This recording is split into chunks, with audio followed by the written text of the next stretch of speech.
ได้รู้ในเรื่องของอะไรหลายๆอย่างที่เกี่ยวกับพระโพธิสัตว์ที่พระองค์ทรงสร้างบารมีเพื่อความเป็นพระพุทธเจ้ามาในอดีตชาติ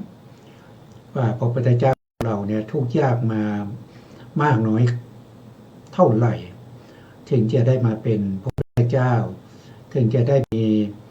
ความรู้ความสามารถในการที่จะสั่งสอนบุคคลอื่นจากปุถุชนให้กลายเป็นพระอริยเจ้าได้ไม่มีใครที่จะฝึกบุคคลที่สมควรฝึกได้เหมือนกับพระพุทธองค์พอพระพุทธองค์ฝึกคนที่เป็นปุถุชนให้เป็นพระอริยะฝึกทั้งคนที่เป็นมนุษย์เป็นเทวดาหรือว่าเป็นพรหมก็ตามนะครับบุคคลเหล่านั้นถ้าสมควรที่จะได้รับการฝึกพระองค์ก็จะฝึกให้เขานั้นได้เป็นพระอริยบุคคลไม่ต้องเวียนว่ายตายเกิดอยู่ในวัฏสงสารนี้เมื่อพูดถึงตรงนี้เราก็มาหันมาดูตัวเราว่าเราเป็นบุคคลที่สมควรจะได้รับการฝึกจากพระธรรมคำสั่งสอนของพระพุทธเจ้าหรือไม่เราได้บำเพ็ญบารมีมาเพื่อการตรัสรู้เป็นพระอริยบุคคลมามากน้อยเท่าไหร่ในอรรถกถาเกี่ยวกับเรื่องของบุพเพนิวาสานุสติญาณก็ได้ระบุไว้ว่าถ้าเป็นปุถุชนทั่วไปนะครับจะตรัสรู้เป็นพระอริยบุคคลได้บุคคลนั้นจะต้องสร้างบารมีมาไม่น้อยกว่า100 มหากัปถึง 1,000 มหากัปหมายถึงว่าเป็นปุถุชนที่ไม่หวังตำแหน่งเป็นอาสีติมหาสาวกไม่ได้เป็นเอตทัคคะในเรื่องใดเรื่องหนึ่งไม่ได้ปรารถนาจะเป็นพระอัครสาวกอย่างพระสารีบุตรหรือพระโมคคัลลานะขอเป็นพระอรหันต์ก็พอแล้วไม่ต้องมีชื่อเสียงขอให้พ้นทุกข์ก็พอแล้วต้องใช้เวลาถึง100 มหากัปถึง1,000 มหากัปก็จะอยู่ในช่วงนี้นะครับหรือบางคนอาจจะเกินไปบ้างเกินไปบ้างแต่บุคคลที่เขาหวังตำแหน่งตำแหน่งเอตทัคคะได้รับการแต่งตั้งจากพระสัมมาสัมพุทธเจ้าบุคคลนั้นจะต้องสร้างบารมีถึง100,000 มหากัปนะส่วนพวกเราสร้างบารมีมามากน้อยแค่ไหนก็ไม่มีใครที่จะบอกได้นะครับแต่ก็ดูจากอุปนิสัยว่าเรามีอัธยาศัยมีความรักมีความรักความศรัทธาในคำสั่งสอนของพระพุทธเจ้ามากแค่ไหนนะถ้าบุคคลที่มีความศรัทธาและรักคำสั่งสอนของพระเจ้าบุคคลนั้นแสดงว่ามีบุญบารมีมาก่อนแต่ไม่สามารถบอกได้มีเท่าไหร่นะครับเพราะว่าแม้แต่เจ้าตัวก็ยังไม่รู้นะครับแล้วคนที่จะรู้ก็ต้องเป็นระดับถึงพระพุทธเจ้านะครับตอนนี้พระพุทธเจ้าท่านปรินิพพานไปแล้ว 2,500 กว่าปีแล้วนะเพราะฉะนั้นก็ไม่มีใครบอกได้นะครับแต่อาจจะเดากันไปนะครับจะจริงหรือไม่จริงก็ไม่รู้นะว่าคนนั้นคนนี้มีบารมีมากเท่านั้นเท่านี้นะแม้กระทั่งนะครับอย่างเช่นแม้กระทั่งพระเจ้าจักรพรรดิเนี่ยนะครับก็ยังไม่สามารถที่จะบอกได้ว่ามีบารมีมาแล้วเท่าไหร่นะครับแม้แต่พระเจ้าจักรพรรดินะครับอย่างพระเจ้าจักรพรรดิมันทาติราชนะครับซึ่งเป็นอดีตชาติของพระโพธิสัตว์ของพระเจ้าของเรานะครับหลังจากตายจากความเป็นพระเจ้าจักรพรรดิยังต้องไปเสวยทุกข์อยู่ในนรกเป็นระยะเวลายาวนานนะครับเพราะฉะนั้นเราจะพ้นทุกข์อย่างแน่นอนไม่ใช่พ้นทุกข์แบบชั่วคราวไม่ใช่พ้นแต่ปากนะครับต้องพ้นทุกข์ด้วยความตั้งใจด้วยความสามารถของตัวเองเพราะฉะนั้นก็ต้องมีศรัทธาแล้วก็เคารพรักใน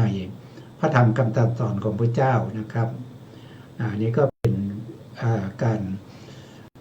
ปรารภในเบื้องต้นครับวันนี้รายการของเรานะครับก็อาจารย์กันดาท่านก็พร้อมอยู่ในสายแล้วนะพร้อมที่จะสาธยายให้พวกเราได้ฟังกันนะครับต่อที่แล้วนะครับอาจารย์ท่านพร้อมอยู่แล้วนะครับก็เชิญอาจารย์ครับกราบนมัสการพระคุณเจ้าพระเถรานุเถระและสวัสดีท่านที่รับฟังและรับชมอยู่ทางบ้านนะคะต่อจากคราวที่แล้วบทว่าอนุปุพพีกถังความว่าพระผู้มีพระภาคเจ้าตรัสคาถาตามลำดับอย่างนี้คือทานกถาศีลในลำดับทานสวรรค์ในลำดับศีลมรรคในลำดับสวรรค์คาถาปฏิสังยุตด้วยคุณของทานมีอาทิอย่างนี้ว่าในบทเหล่านั้นบทว่าทานนกถังความว่าชื่อว่าทานนี้เป็นเหตุของความสุขทั้งหลายเป็นบ่อเกิดแห่งสมบัติทั้งหลายเป็นที่ตั้งแห่งโภคะทั้งหลายเป็นความต้านทานเป็นที่อาศัยเป็นคติเป็นเครื่องค้ำจุนของผู้ที่ถึงความสงบวิเศษที่พึ่งที่ตั้งอารมณ์ความต้านทานที่อาศัยคติการค้ำจุนเช่นกับทานย่อมไม่มีในโลกนี้และในโลกหน้าจริงอยู่ทานนี้ชื่อว่าเช่นกับสีหาดสำเร็จด้วยแก้วเพราะอัดว่าเป็นที่พึ่งชื่อว่าเช่นกับแผ่นดินใหญ่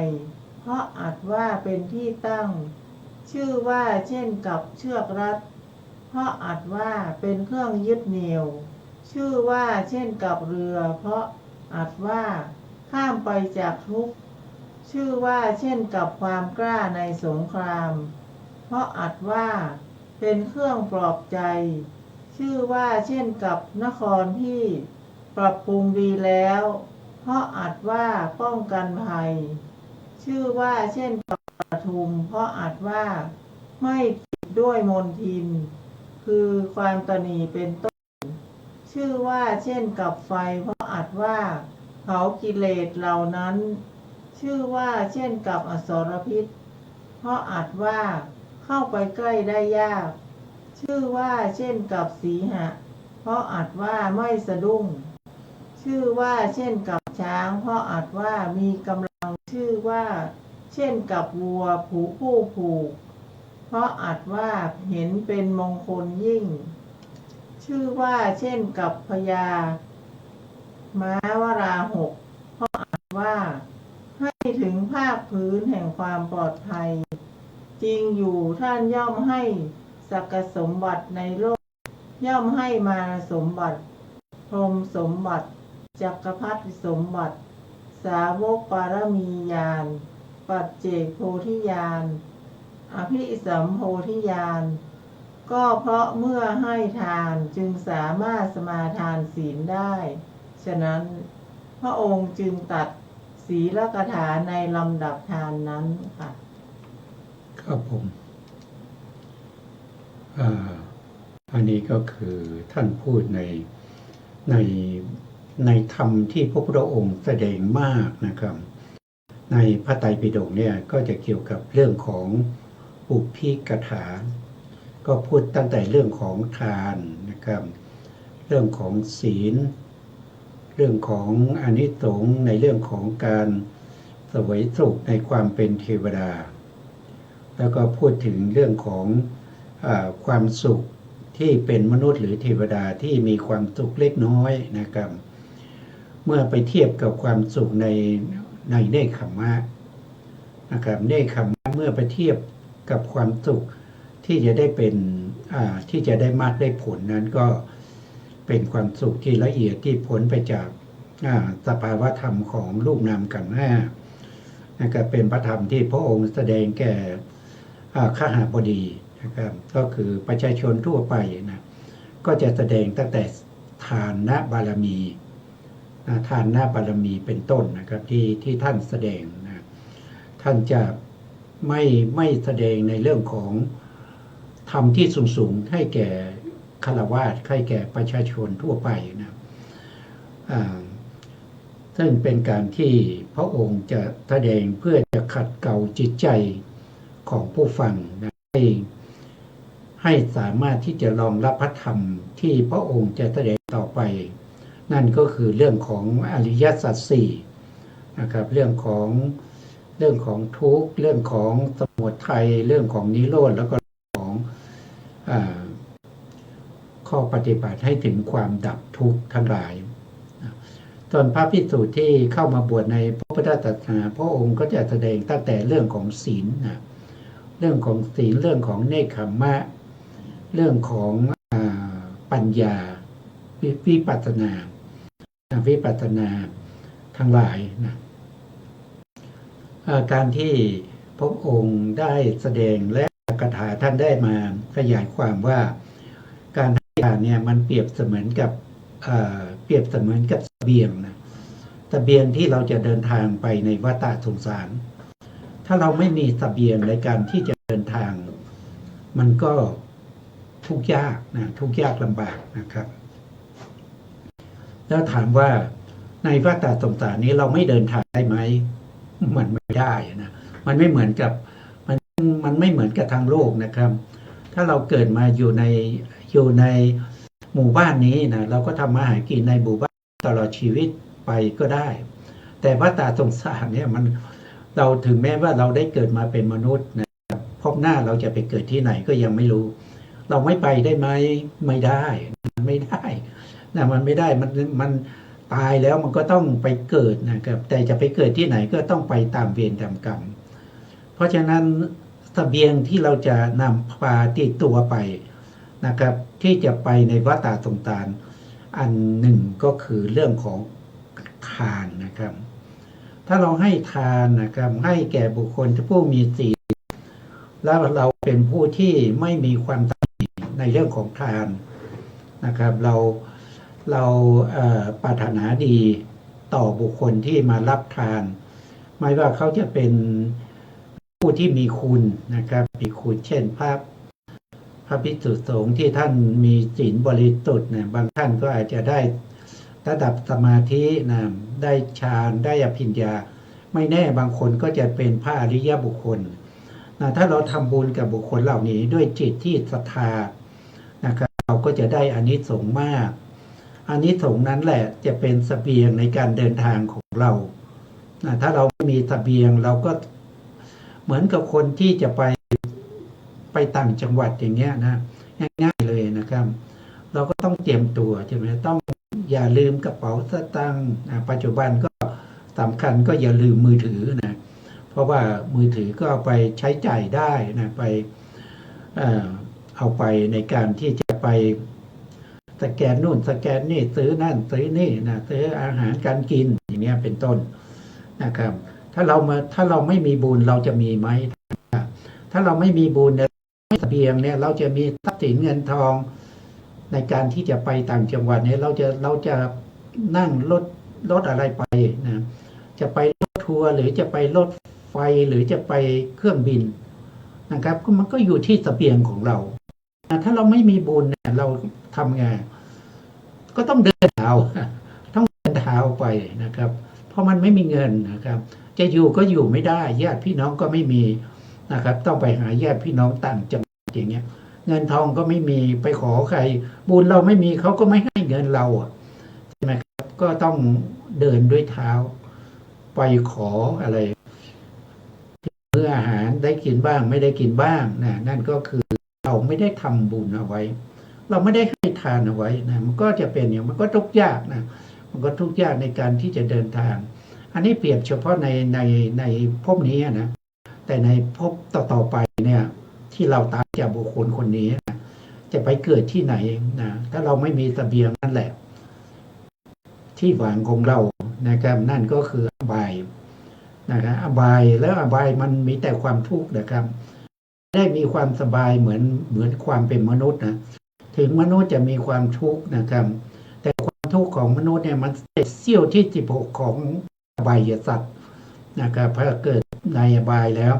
ทุกข์มากมายมันก็จะตามมานะครับ เพราะฉะนั้นก็ต้องมีการให้ทานเพื่อจะเป็นเสบียงในการเดินทาง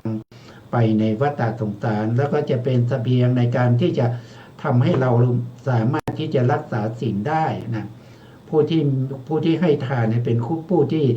มีเมตตานะครับ มีเมตตา มีศรัทธาถึงให้ทานได้ ถ้าไม่มีเมตตาไม่มีความศรัทธามีแต่โทสะอย่างเนี้ยมันก็ไม่สามารถให้ทานได้นะโทสะไม่ให้ทานนะแล้วโทสะนี่มันก็ผิดศีลนะครับศีลคืออะไรโทสะมันก็ให้ผลมาเป็นอะไรมันก็เป็นกายทุจริตวจีทุจริตนะตลอดไปจนถึงอาชีพที่เป็นมิจฉาชีพได้นะครับอันนี้ก็พระองค์แสดงในเรื่องของทานก่อนนั้นนะเป็นสิ่งที่ไม่มีใครที่ค้านพวกเราพระพุทธองค์ได้นะครับไม่มีใครว่าโอ้ที่พระองค์มาแสดงธรรมไว้ก่อนแสดงเรื่องของทานมาก่อนไม่สมควรเลยน่าจะสมควรแสดงอริยสัจสี่ให้เขาพ้นทุกข์เลยนะครับมันไม่มีใครมาค้านได้นะครับเพราะว่าอริยสัจสี่ต้องมีทานนะครับมีศีลนะครับเป็นบาทเหมือนแผ่นดินนะเป็นที่ตั้งของคุณงามความดีทั้งหลายต่อไปครับต่อไปเราก็จะฟังอาจารย์ท่านสาธยายต่อนะครับเชิญครับอาจารย์ครับบทว่าศีลกถังความว่ากถาปฏิสังยุตด้วยคุณของศีลมีอย่างนี้ว่าชื่อว่าศีลนี้เป็นที่พึ่งเป็นที่ตั้งเป็นอารมณ์เป็นเครื่องป้องกันเป็นที่อาศัยเป็นคติเป็นเครื่องค้ำจุนจริงอยู่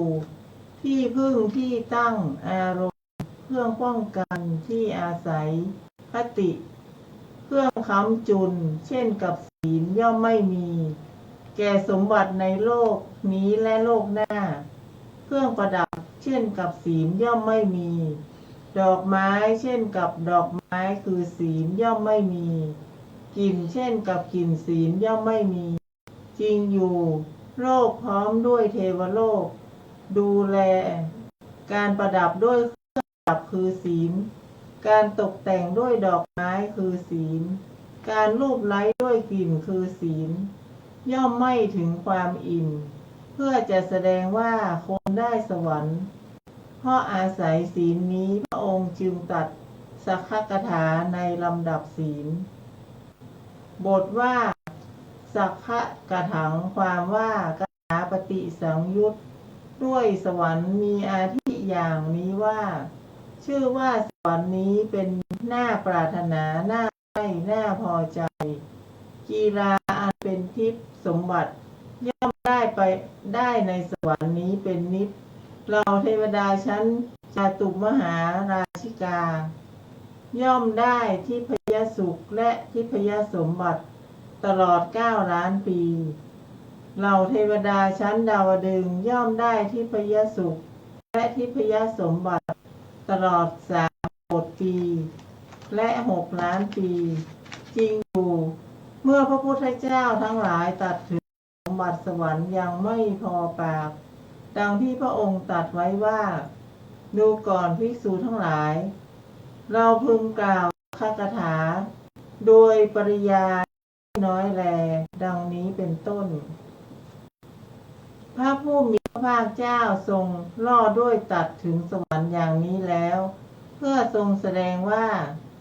แม้สวรรค์นี้ก็ไม่เที่ยงไม่ยั่งยืนไม่ควรทำความกำหนัดด้วยความพอใจในสวรรค์นี้เหมือนประดับช้างแล้วตัดงวงช้างนั้น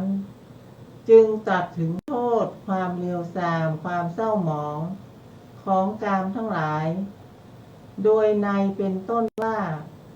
กามทั้งหลายมีความชื่นชมน้อยมีทุกข์มากมีความดับใจมากโทษในกามนี้ยอดยิ่งนักดังนี้ครับหลังจากที่พระองค์ได้แสดงในเรื่องของทานนะครับแล้วก็เรื่องของอานิสงส์ของทานทั้งหลายนะครับอานิสงส์อย่างไรนะครับแต่ในที่นี้เราก็ไม่ได้พูดโดยละเอียดนะครับในพระสูตรต่อไปก็จะมีเรื่องของอานิสงส์ต่างนะครับโดยละเอียด พูดถึง14ระดับด้วยกันให้ยกตัวอย่างนะครับเช่นการให้ทานแก่เดรัจฉานมีอานิสงส์เป็นระดับเป็นร้อยนะการให้ทานแก่บุคคลนอกพระพุทธศาสนาที่เป็นมิจฉาทิฏฐิมีอานิสงส์เป็นพันนะครับถ้าให้ทานแก่ผู้มีศีลแต่นอกพระพุทธศาสนานี้เป็นหมื่นเป็นแสนนะแต่ถ้าให้บุคคลที่ในพระพุทธศาสนาเป็นคนที่มีศีลปฏิบัติเพื่อความเป็นสมบัติอย่างเนี้ยเขาบอกว่าหาอานิสงส์หามันมิได้คือมากมายนะครับเพียงพวกนี้เราก็ใช้ในการเดินทางไปในวัฏฏะสงสารเพราะเราไม่รู้ว่าเราจะไปเกิดที่ไหนนะครับ ทุกคนต้องตายแน่ๆทุกคนรู้นะครับว่าตัวเองต้องตาย แต่ไม่รู้ว่าจะไปเกิดที่ไหนนะบางคนก็มิจฉาทิฏฐินะครับมิจฉาทิฏฐิจนบอกว่าตายแล้วผมไม่ไปเกิดที่ไหนเลยผมไม่เกิดอีกแล้วนะแล้วถามว่าคุณมีเหตุอะไรที่ไม่ต้องเกิดก็ไม่มีเหตุอะไรที่ไม่ต้องเกิดเพราะฉะนั้นก็ต้องเกิดอยู่ดีนะครับถ้ามาสร้างเหตุบริบูรณ์ไม่ต้องเกิดนั่นต้องเป็นพระอรหันต์แล้วนะพระอรหันต์ก็ละอกุศลธรรมทั้งหลายได้หมดละความยินดีในใจได้อย่างนะละความโกรธความไม่พอใจน้อยเนื้อต่ำใจความอิจฉาริษยาทั้งหลายละได้อย่างนะครับแล้วก็ละความฟุ้งซ่านความสงสัยความลังเลต่างๆนะครับความที่เห็นอะไรแล้วก็ซึมเศร้าๆไม่สนใจเลยปล่อยให้เห็นก็เห็นไปได้ยินก็ได้ยินไปไม่สนใจถึงสภาวะธรรมทั้งหลายอย่างนี้ก็เป็นโมหะนะเป็นโมหะก็ครอบงำเพราะฉะนั้นไม่มีโอกาสหรอกครับถ้าคุณยังคิดว่าคุณจะไม่เกิดคุณก็ต้องมีเหตุแห่งความไม่เกิดนะก็ต้องสร้างไปนะแต่ที่เราพูดถึงก็คือเรากำลังสร้างเหตุความไม่เกิดนั่นแหละนะหลังจากที่พระองค์แสดงเรื่องของทานและก็อานิสงส์ในการให้ทานแล้วพระองค์ก็พูดถึงศีลใช่ไหมครับพูดถึงศีลก็อย่างพวกเราเป็นฆราวาสก็มีศีล2อย่างนะครับนั่นก็คือมีศีล5หรือว่าเป็นศีล8หรือว่าจะเป็นศีลอุโบสถนะครับในวันอุโบสถก็คือวันพระนะวันพระก็มีศีลอุโบสถนะอันนี้ก็เป็นศีลนะครับถ้าเป็นสามเณรก็ศีล10เนี่ยถ้าเป็นพระภิกษุก็ยึดถือศีล227ข้อบัญญัติของพระสัมมาสัมพุทธเจ้าผู้ที่รักษาศีลของพระสัมมาสัมพุทธเจ้า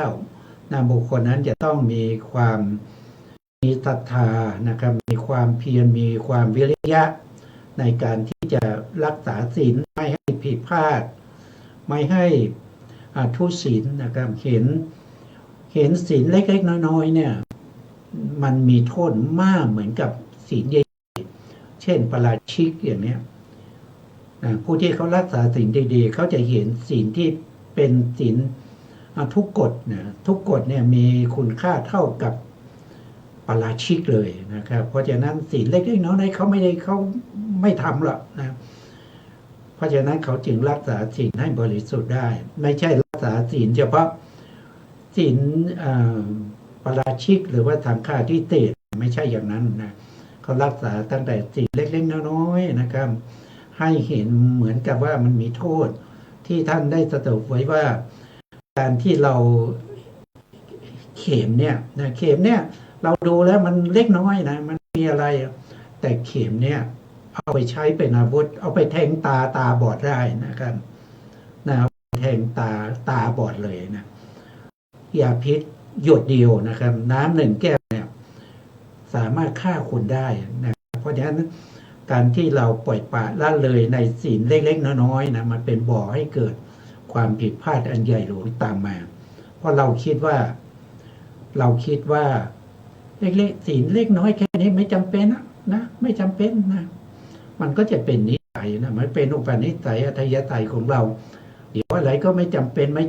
จนในที่สุดปาราชิกก็ไม่จำเป็นแล้วนะเพราะฉะนั้นก็ต้องดูแลนะครับดูแลรักษาศีลของพระพุทธเจ้า ให้บริสุทธิ์เท่าที่เราจะทำได้ ถ้าผิดพลาดแล้วก็บอกกล่าวนะบอกกล่าวปรงอาบัตินะมีการประกาศตัวว่าตัวเองผิดศีลข้อนั้นข้อนี้ต่อไปจะไม่ทำอีกนะต่อไปจะไม่ทำอีกจะรักษาศีลอย่างนี้เป็นต้น ส่วนฆราวาสก็ต้องรักษาศีลห้าให้บริสุทธิ์นะครับโดยทั่วไปในพระธรรมคำสั่งสอนของพระเจ้าเนี่ยท่านบอกว่านะครับโดยทั่วไปนะแต่ผู้ที่แสดงธรรมก็เฉพาะศีลห้านะแต่จริงๆแล้วคุณสมบัติของความเป็นมนุษย์มันคือกุศลกรรมบท10นะไม่ใช่5นะมัน10นะก็คือ1ก็คือเว้นจากการฆ่าสัตว์2เว้นจากการลักทรัพย์3เว้นจากการประพฤติผิดในกามอันนี้กายทุจริต3เนาะเว้นนะแล้วต่อไปก็วจีทุจริต4นะครับเว้นจากการกล่าวมุสากล่าวคำสอดเสียดกล่าวคำหยาบคายกล่าวคำเจ้อนี่4ข้อก็เป็น7นะมีมโนกรรมอีก3นะครับมโนกรรมอีก3นั่นก็คืออนาพิชาอนาพิชาก็คือความเพ่งเล็งเพ่งเล็งอยากได้ของเขาอ่ะนะครับต้องมีอภิชานะก็คือไม่เพ่งเล็งอยากได้ของเขามาเป็นของเราโดยไม่ชอบธรรมนะครับอันที่2ก็คือพยาบาทนะครับมีความพยาบาทอาฆาตมาดร้ายบุคคลอื่นนะครับอันที่3ก็คือสัมมาทิฏฐิสัมมาทิฏฐิก็ต้องกรรมสักตาสัมมาทิฏฐิก็ต้องเชื่อในเรื่องของกรรมและผลของกรรมเป็นเบื้องต้นนะครับเชื่อว่าใครทำดีย่อมได้ดีใครทำชั่วย่อมได้ชั่วนะครับเป็นเบื้องต้นอันนี้คือกุศลกรรมบท10กุศลกรรมบท10นี่เป็นคุณธรรมของมนุษย์นะครับจะล่วงจากความเป็นมนุษย์ได้ไปเกิดในอบายก็เพราะว่าเราผิดกุศลกรรมบท10นี้แหละนะศีล5มันยังเป็นศีลอะไรเป็นหยาบๆนะครับแต่ถ้าเป็นกุศลกรรมบทมันไปถึงมโนกรรมนะมาถึงมโนกรรม3ก็คืออภิชานะครับพิชาพยาบาทแล้วก็สัมมาทิฏฐินะครับอันนี้ก็เป็นศีลนะครับหลังจากนั้นเมื่อเรารักษาศีลได้ดีแล้วนะพระองค์ก็แสดงความสุขในเทวโลกนะครับว่าคนที่ไปเกิดในเทวโลกเนี่ยส่วนมากจะมีแต่ความสุขแต่เทวดาทั้งหลายนะครับก็ยังมีความตายนะครับถึงจะมากนะครับมันมีความสุขมันก็แป๊บเดียวนะครับแต่ถ้ามันมีความทุกข์นี่มันยาวนานเหลือเกินนะครับถึงจะมีอายุถึง6 ล้านปีนะหรือว่า5 ล้านปีแสงก็ตามนะครับก็มันนิดเดียวนะเดี๋ยวก็ต้องมาตายจากความเป็นเทวดาแล้วนะเพราะฉะนั้นเทวดาก็ไม่เที่ยงนะครับไม่มีที่เที่ยงไม่มีที่เป็นสุขอย่างถาวรให้แก่หลายได้นะครับแล้วจะทำยังไงให้เราพ้นทุกข์นะครับต่อไปอาจารย์ก็จะสาธิตในข้อที่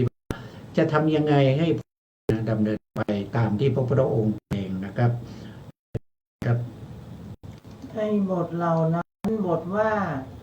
นาทีนาโวคือโทษบทว่าอาการโรคือความเร็วทรามความลามกบทว่าสังกิเตโสความว่าความเศร้าหมองในสงสารของสัตว์ทั้งหลายมีขึ้นด้วยกามทั้งหลายนั้นเหมือนอย่างที่ท่านกล่าวว่าผู้เจริญทั้งหลายจากเศร้าหมองดังนี้พระผู้ภาคเจ้าทรงคุกคามด้วยโทษของกามอย่างนี้แล้วทรงประกาศอานิสงส์ในเนกขอธิบายว่าทรงประกาศคุณของบรรพชาในบทที่เหลือมีดังกล่าวแล้วในอัตถกถาอัมภัทสูตรและมีใจความง่ายบทว่าอรัตถังคือได้แล้วอย่างไรได้แล้วโดยความเป็นเอหิภิกขุว่าพระผู้มีพระภาคเจ้าทรงตรวจดูการสั่งสมบาตรและจีวรสำเร็จด้วยฤทธิ์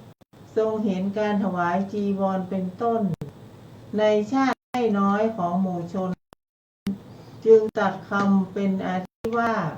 ดูก่อนภิกษุทั้งหลายจงมาเถิดดังนี้ หมู่ชนเหล่านั้นมีศีรษะโล้นนุ่งห่มผ้ากาสายะมีภิกขุบริขาร8สวมในร่างกาย นั่งถวายนมัสการพระผู้มีพระภาคเจ้า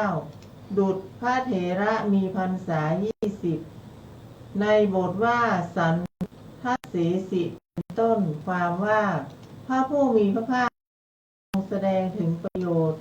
ในโลกนี้และประโยชน์ในโลกหน้าทรงแสดงถึงประโยชน์ในโลกนี้ทรงแสดงว่าอนิจจังทุกขังอนัตตาดังนี้ทรงแสดงขันธ์ทั้งหลายธาตุทั้งหลายอายตนะทั้งหลายปฏิจจสมุปบาทเมื่อทรงแสดงเกิดขึ้นแห่งรูปขันธ์ทรงแสดงถึงลักษณะ5เมื่อทรงแสดงความเสื่อมแห่งเวทนาขันธ์เป็นต้นก็อย่างนั้นเพราะเหตุนั้นพระผู้มีพระภาคเจ้าจึงทรงแสดงลักษณะ50ด้วยสามารถความเกิดขึ้นและความเสื่อมเมื่อทรงแสดงถึงประโยชน์โลกหน้าทรงแสดงถึงนรกกำเนิดเดรัจฉานเปรตวิสัยอสุรกายทรงแสดงอันเป็นวิบากแห่งกุศล3อย่างสมบัติแห่งเทวโลก6ชั้นพรหมโลก9ชั้นครับผมคำนี้ก็หลังจากที่องค์แสดงในเรื่องของความสุขในสวรรค์นะ ความสุขในสวรรค์แล้วนะสรุปลงที่ว่าความสุขในสวรรค์เนี่ยมันไม่เที่ยงนะมันไม่เที่ยงอะไรก็เพราะว่าคนที่ไปเกิดในสวรรค์นั้นนะครับก็มีอายุขัยเหมือนกับมนุษย์เรานะมนุษย์เรามาเกิดในความเป็นมนุษย์เนี่ยปัจจุบันเราเกิดมาเราก็จะมีอายุนะครับมีความสุขตามสมควรตามอัตภาพของความเป็นมนุษย์บางคนก็ได้เป็นเศรษฐีบางคนก็ได้เป็นเจ้าฟ้าเจ้าแผ่นดินบางคนก็ได้เป็นเศรษฐีมหาเศรษฐีบางคนก็ได้เป็นข้าหบดีเป็นอะไรเป็นอาจารย์เป็นผู้ว่าเป็นนายอำเภอทั้งหลายแล้วสุดท้ายเป็นไงครับสุดท้ายก็ตามอายุขัยไม่มีใครที่จะมีอายุถึง100 ปีนะถึง100 ปีเกินกว่า100 ปีก็นิดๆไม่มีใครที่จะรักษาชีวิตให้ยืนยาวชั่วนิรันดร์ได้มันไม่เที่ยงเหมือนกันนะครับแล้วในสวรรค์ยิ่งมีความสุขจะมีความสุขมากจะกินอะไรไม่ต้องเดินทางไปหาร้านอาหารไม่ต้องไปทำนึกเอานะครับนึกเอาเมื่อนึกถึงอาหารก็อิ่มแล้วนะมันความหมายมีทั้งความสุขที่เป็น ความสุขทางกามคุณทั้งหลายนะครับบริบูรณ์ในสวรรค์นะแต่ทั้งนั้นมันก็ไม่เที่ยงนะครับเพราะครบอายุนะครับครบอายุของสวรรค์แต่ละชั้นนะครับแต่ละชั้นนะอย่างเช่นสวรรค์นะครับในจตุมหาราชนะครับ9 ล้านปีนะชั้นในดาวดึงส์ครับดาวดึงส์หรือตาวตินสา36 ล้านปีชั้นยามา144 ล้านปีถามว่านานไหม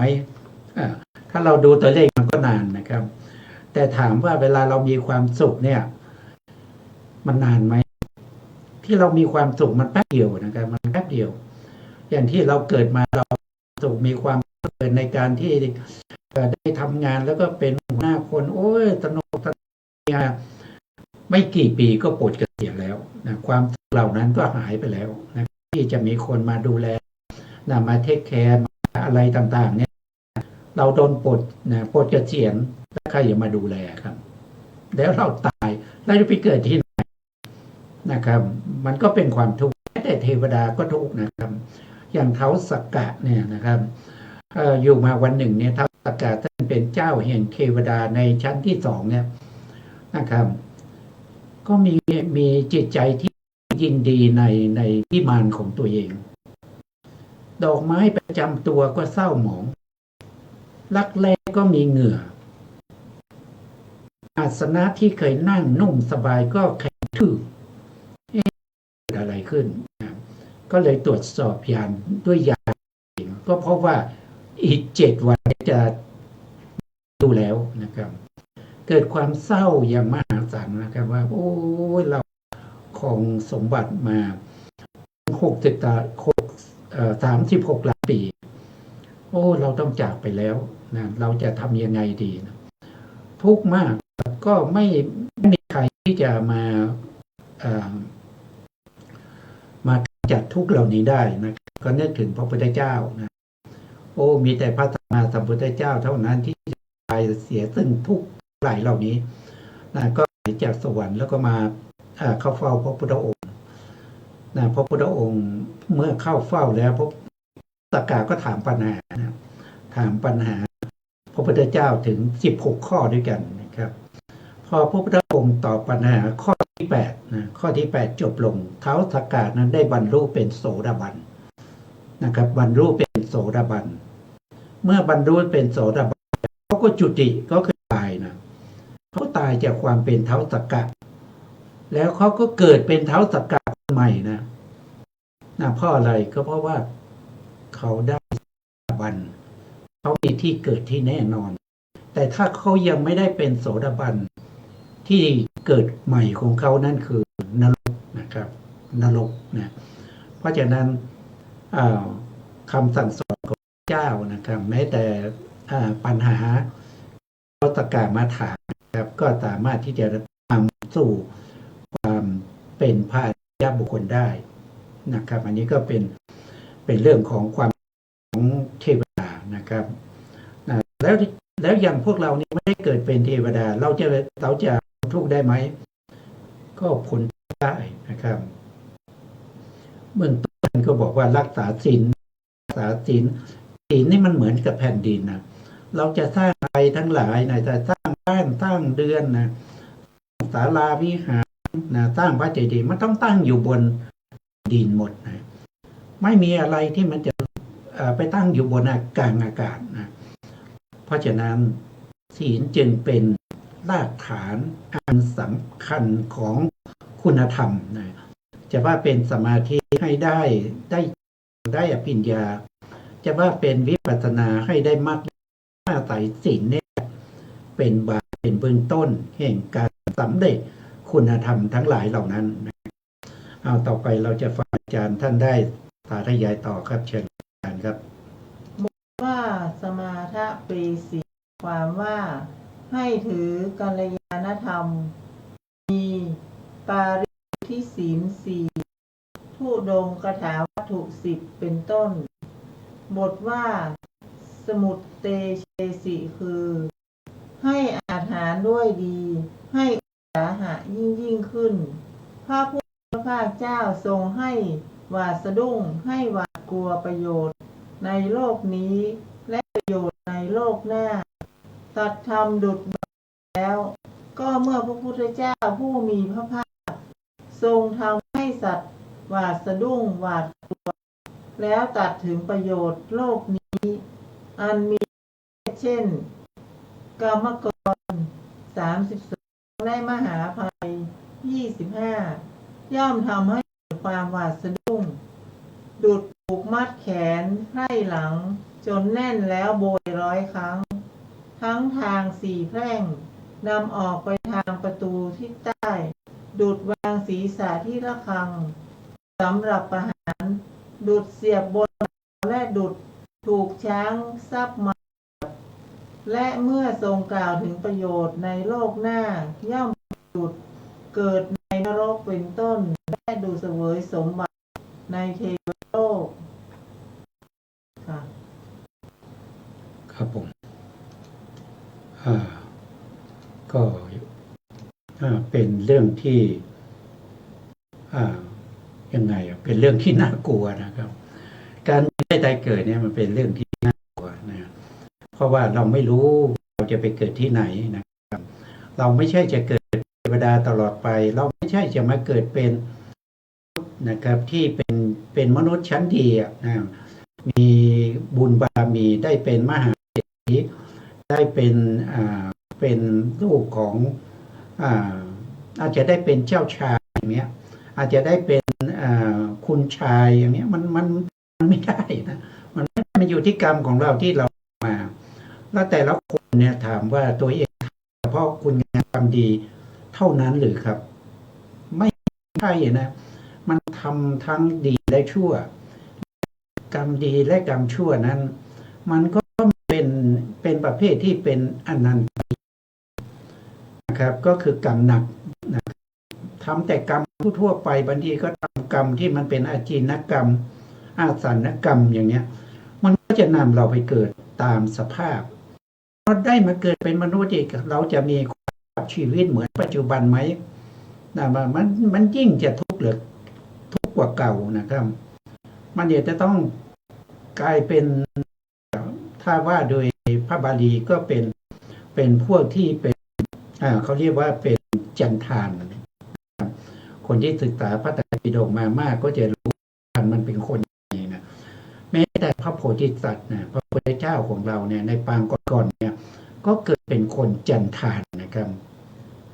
นมหมานะครับเติบโตมาด้วยกับหมานะมันไม่ใช่ทุกข์น้อยๆนะครับนะเกิดเป็นคนจันทานพ่อเป็นคนขอทานเกิดลูกมาแล้วพอลูกได้บอกนะก็ต้องไปขอทานไม่ขอทานก็ไม่มีอาหารจะกินนะเอาไว้ลูกก็มีหมาตัวหนึ่งนะครับก็ไปกินนมหมาครับกินนมหมาจนเติบโตมานะอย่างนี้เป็นต้นนะครับพระโพธิสัตว์ที่ท่านสร้างบุญบารมีมามากน้อยแค่ไหนนะจนในที่ยังได้เกิดเป็นคนจันทานเติบโตมาด้วยกันกินนมหมานะครับมันทุกข์ยากแค่ไหนนะอันนี้เพียงแต่เป็นตัวอย่างนะครับแล้วเรามีบุญบารมีเหมือนกับพระโพธิสัตว์ที่เขาสร้างบารมีมาไหมเรายังไม่มีบารมีถึงระดับนั้นนะเพราะฉะนั้นความทุกข์ทั้งหลายที่มันจะต้องว่ายตายเกิดนะครับความเป็นมนุษย์เป็นเทวดาเป็นสุขนะเป็นมนุษย์มีทั้งสุขและทุกข์นะแต่ถ้าเป็นอบายมีแต่ทุกข์นะความสุขไม่มีหรือมีก็น้อยมากนะเพราะฉะนั้นจึงให้เห็นความน่าอาทีนะของการเกิด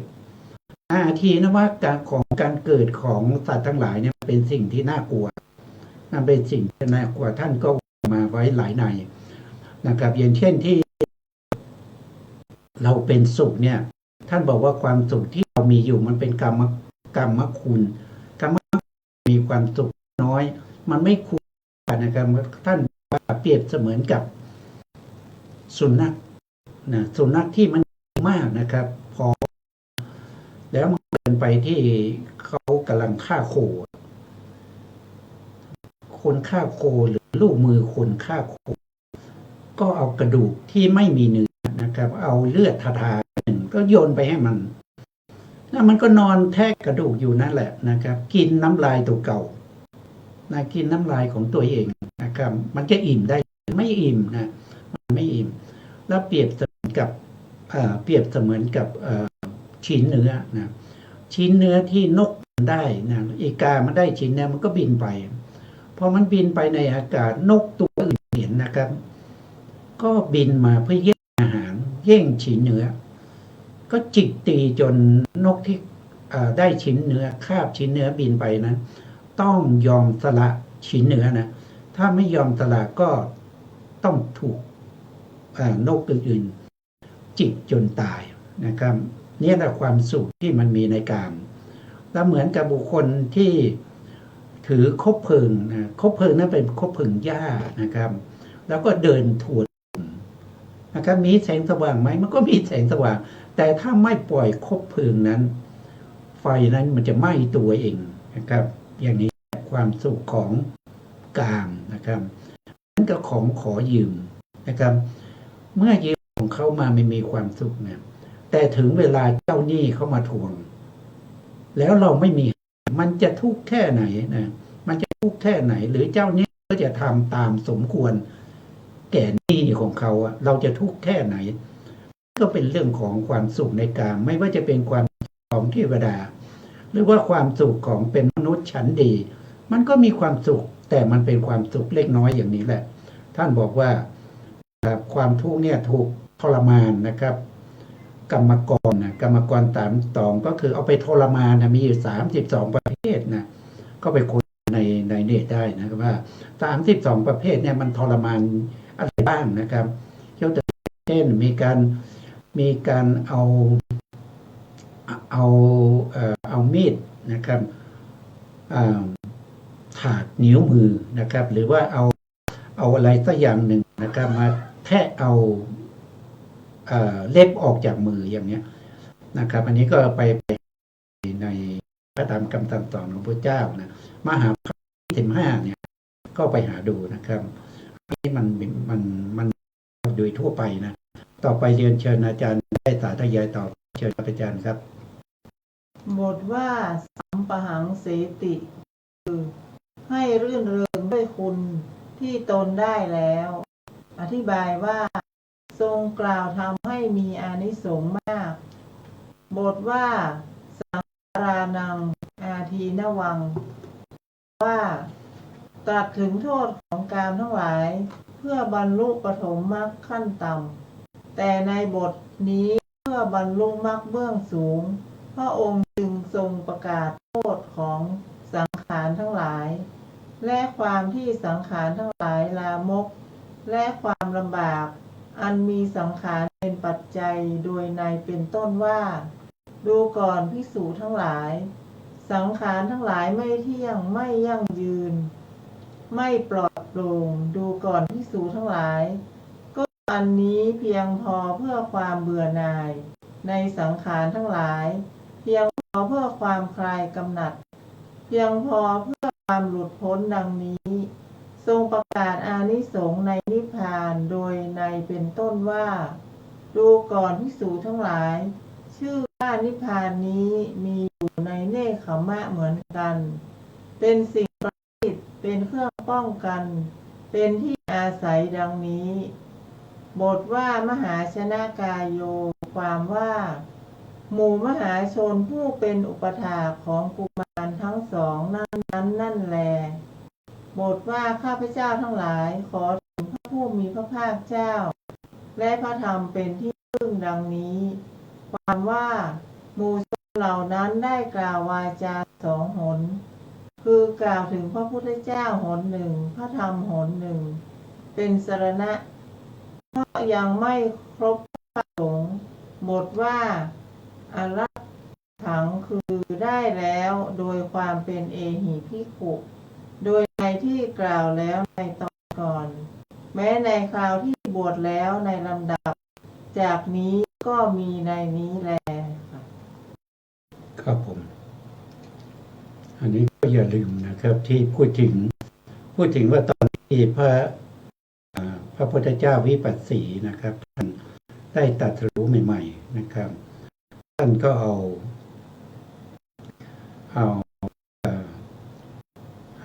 พระกุมนะครับที่เป็นน้องชายนะครับที่เชื่อจะไม่ผิดก็เชื่ออันนะครับกติสาซึ่งเป็นบุตรของปุโรหิตนะครับ2 คนนี้ก็แสดงธรรมให้ฟังครับแสดงธรรมให้ฟังแสดงตามนี้เลยนะครับตามนี้คือตอนแรกเนี่ยแสดงธรรมจักรก่อนแสดงธรรมจักรก่อนแล้วก็มาแสดงบุพพิกถาเรื่องของทานเรื่องของศีลจนได้สำเร็จเป็นพระอริยบุคคลนะครับอันนี้ก็แสดงให้ตั้งแต่ทานเรื่องของธรรมที่เป็นเบื้องต้นไปจนถึงอริยสัจสี่นะครับเมื่อแสดงอริยสัจสี่ท่านก็ได้บรรลุธรรมนะครับได้บรรลุธรรมต่อมาก็มีพระกุมารนะครับเป็นอุปถาก เป็นอุปาถากของที่จะเป็นพระอุปถากของพระสัมมาสัมพุทธเจ้านะครับก็มาฟังธรรมพระองค์ก็แสดงอย่างนี้นะแสดงอนุบุพพิหารนะครับอนุบุพกถานะครับแสดงให้แก่ฟังตามรายละเอียดตามที่เราได้กล่าวไปแล้วนะซึ่งการแสดงพระธรรมของพระพุทธองค์นั้นนะครับแสดงจากง่ายๆที่เห็นชัดๆนะครับไปจนถึงเรื่องของอริยสัจสี่นะครับก็จบลงในเรื่องของอริยสัจสี่เมื่อบุคคลทั้งหลายได้ฟังแล้วไม่ว่าจะเป็นมิจฉาทิฏฐิหรือว่าเป็นสัมมาทิฏฐินะสุดท้ายบุคคลเหล่านั้นก็จะกล่าวคำว่าพุทธังสรณังคัจฉามินะธัมมังสรณังคัจฉามิสังฆังสรณังคัจฉามินะครับแต่ในที่นี้ท่านบอกว่าเอาเฉพาะเรื่องของพระพุทธกับพระธรรมส่วนพระสงฆ์นั้นยังไม่ได้กล่าวนั่นก็แสดงว่าตอนนั้นยังไม่มีพระสงฆ์ไม่เห็นพระสงฆ์ก็คือกล่าวเฉพาะพุทธังสรณังคัจฉามิธัมมังสรณังคัจฉามิขอพระองค์จงจำข้าพระองค์ไว้ว่าข้าพระองค์เป็นผู้ถึงพระพุทธพระธรรมว่าเป็นที่พึ่งเป็นที่พึ่งที่อาศัยเป็นที่ระลึกเป็นที่มอบกายถวายชีวิตตลอดไปจนกว่าข้าพระองค์จะหาชีวิตนี้ได้ส่วนมากก็จะกล่าวในลักษณะอย่างนี้นะเราจึงเอาใช้ในการกล่าวถึงไตรสรณคมก็คือพุทธังสรณังคัจฉามิธัมมังสรณังคัจฉามิสังฆังสรณังคัจฉามิอันนี้ก็เป็นเรื่องที่เราได้ศึกษาในวันนี้นะครับเพราะว่าวันนี้เวลาเราก็ตรงแล้วนะครับเพราะฉะนั้นก็ต้องเวลาให้ทางสถานีต่อไปนะครับอาจารย์จะมีอะไรสนทนากับท่านผู้ฟังไหมครับก็กราบขอบพระคุณท่านผู้ฟังทางบ้านนะคะที่ให้เกียรติติดตามมาตลอดก็ขอบคุณมากค่ะครับผมครับสุดท้ายนี้ก็ ขอกราบนมัสการปู่วิสุวัฒน์พลกิจโชผู้อำนวยการสถานีวิทยุเพื่อการศึกษาพระพุทธศาสนาและวัฒนธรรม